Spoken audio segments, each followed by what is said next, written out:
অদিতি, কে তুমি? আরে আমি আমি বিবেক। আমি বুঝতে পারছি না, কি বলছো তুমি? আমি কি তুমি চিনি? তুমি সত্যি আমাকে চিনতে পারছো না?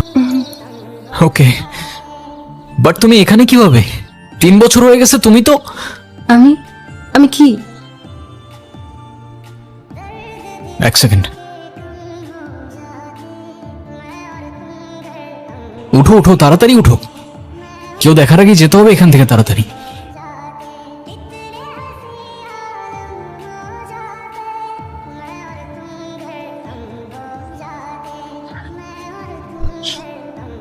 তোমার হয়তো ক্ষুধা লাগছে অনেক, খেয়ে নাও। হ্যাঁ, ভয় পেও না, খাও। ওয়েট,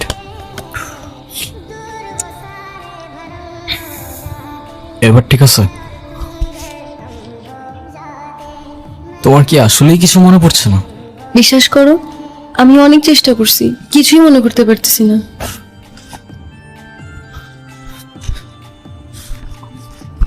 তোমার এই দিনটার কথা মনে আছে? এটা এটা তো আমি। আর আমি? তাহলে আমার কেন কিছু মনে পড়তেছে না? আচ্ছা, আমরা কি দুজন দুজনকে ভালোবাসতাম? হ্যাঁ, বাসতাম তো। ওই যে একটা কথা আছে না, তোমার জন্য জীবনও দিতে পারি, তেমন ভালোবাসতাম আমরা দুজন দুজনকে, আর এখনো বাসি। আচ্ছা, আমাদের কিভাবে দেখা হয়েছিল? আমাদের প্রথম দেখাটা একটু অদ্ভুত ছিল। গহীন জঙ্গলে তুমি সেদিন একটা প্রজাপতির ছবি তুলছিলে, তবে সেই প্রজাপতি হতে পারে কোনো বাটারফ্লাই এফেক্টের অংশ, নয়তো তোমার আর আমার এইভাবে দেখা হবার কথা না। কারণ সেদিন তোমার চোখে প্রজাপতি থাকলেও আমার চোখে ছিল বারুদ। তোর ভাই এখন কোথায়? আমি কিছু জানি না। তোর ভাইয়ের কাজ করস, আর তোর ভাই কই সেটাই জানোস না? ভাই, আমারে চাইরা দেন। আমি কিছু বললে ওই রুবি ভাই আমার গুলি করে মেরে ফেলবো। ও কাকা, ওর পিস্তলে বুলেট থাকলে আমার পিস্তল থেকে কি গোলাপ ফুল বেরোবে? আমি বললেও আপনারা আমার মেরে ফেলবেন। তোর গায়ে কেউ ফুলের টোকাও দেবে না, আমি জবান দিলাম। রবি ভাই মায়া না করে, কিছু জনের জন্য আন্ডারগ্রাউন্ড আছে। এই, ভাই ওর কাজ শেষ, ওর এখন না, কি বলতেছো ভাই? ওরা এখন ছেড়ে দিলে তো ও এখনই কল দিয়ে রুল মেরে সব পেলে দিবে। জনি, জবান দিছি আমি, ছেড়ে দে। ও কোথায় যায়, কি করে, কাকে কাকে কল দেয়, সবকিছু ফলো কর। ভাই, কে জানি আমাকে ছবি তুলতেছে।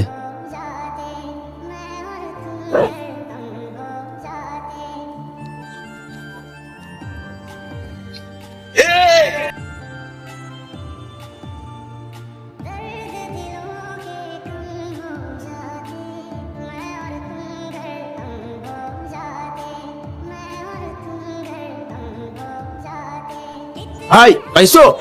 না, এদিকে নাই, ওরা সামনে গিয়ে খোঁজ।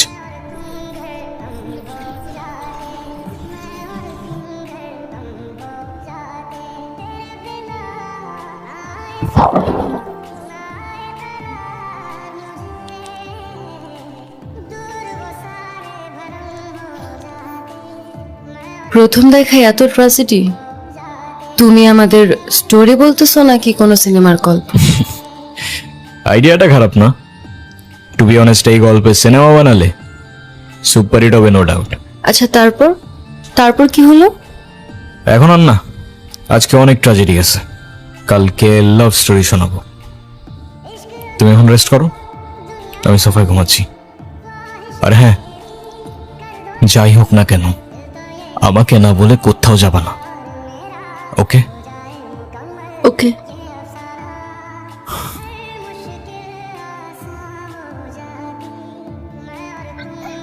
আচ্ছা শোনো, তারপর কি হলো বলো না।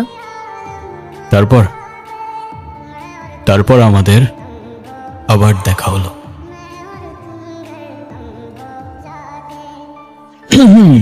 কি গতকাল কতগুলা কল দিলাম, ধরো নাই কেন? কোন নাম্বারে কল দিয়েছেন আপনি? কেন? 016285895 আর এটা তো আমার নাম্বারই না। আমার নাম্বার তো 01788256155। ওকে। এই এক সেকেন্ড, আমি আপনাকে নাম্বার কেন দিলাম? আমি কি জানি, তুমি দিলা, আমি নিলাম। আপনাকে আর কি বলবো, আপনি তো মানুষই ভালো না। কেন? আমি আবার কি করলাম? সেদিনে তো সব দেখলাম। আচ্ছা, সেদিন আপনি কাউকে কোনো কিছু বলেন নাই কেন? যদি বলতাম তাহলে আর তোমাকে বাঁচিয়ে রাখতে পারতাম না। আমার গ্যাং যদি জানতে পারে আমি কারোর জন্য মায়া করেছি কিংবা কাউকে ক্ষমা করেছি, ওরা আমাকে দুর্বল ভাবতো। আর ইতিহাস সাক্ষী, দুর্বলের সাথে পুরা দুনিয়া বিশ্বাসঘাতকতা করে। আমার এত কিছু বোঝা দরকার নাই। আপনি এখানে কি করছেন? খেয়াল রাখছি তোমার, যেন আমার গ্যাংয়ের কোনো লোক তোমার ক্ষতি করতে না পারে। ও হ্যালো, আমি আপনার এসব গ্যাং ট্যাংকে ভয়টাই পাই না, ওকে? আর আপনাদের মতো এসব মানুষদের আমার এমনিতেই অপছন্দ।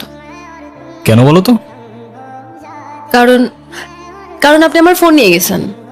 এই তো, ফেরত দিয়ে দিলাম। আরো কারণ আছে, আপনারা তো মানুষই মেরে ফেলেন। তুমি আমাকে কাউকে মারতে দেখছো? না তো, তাহলে? কিছু না। আরে বাবা, আমাকে বাঁচাও বাবা। আরে আপনি উঠুন উঠুন, কি হয়েছে আপনার? উঠুন আপনি আগে, এখন বলুন কি হয়েছে আপনার? বাবা, রবি ও তার গ্যাং আমার খামার ও সমস্ত জমি জমা নিয়ে গেছে। আমাকে দিয়ে জোর করে দলিলে সই করিয়েছে। সে বলেছে যদি কোনোভাবে আমি থানা পুলিশ করি, আমার মেয়ে সে এমন ক্ষতি করবে যে আমি সমাজে আর মুখ দেখাতে পারবো না। বাবা, আমি অনেক কষ্ট নিয়ে, অনেক আশা নিয়ে আমি তোমার কাছে এসেছি। বাবা, আমাকে সাহায্য করো বাবা। আমার সারা জীবনের অনেক কষ্টের হালাল টাকা এইসব জমি জমা কেনা। বাবা, যদি ফিরে না পাই, আমাকে আমার পরিবার নিয়ে রাস্তায় দাঁড়াতে হবে। আর আমার আত্মহত্যা করা ছাড়া কোনো উপায় থাকবে না। বাবা, আপনি চিন্তা করবেন না, যেটা আপনার সেটা আপনি অবশ্যই ফেরত পাবেন। আমরা আছি, আপনি ভয় পাবেন না। এখন আপনি বাড়িতে যান, আমি দেখছি কি করা যায়। ঠিক আছে বাবা। তুমি আবার কোথায় যাচ্ছ? লোকটাকে অযথা মিথ্যা আশ্বাস না দিলেও পারতেন। আর আমার তো মনে হয় এসবের সাথে আপনার গ্যাংয়ে জড়িত আছে। মানে? কিছু না।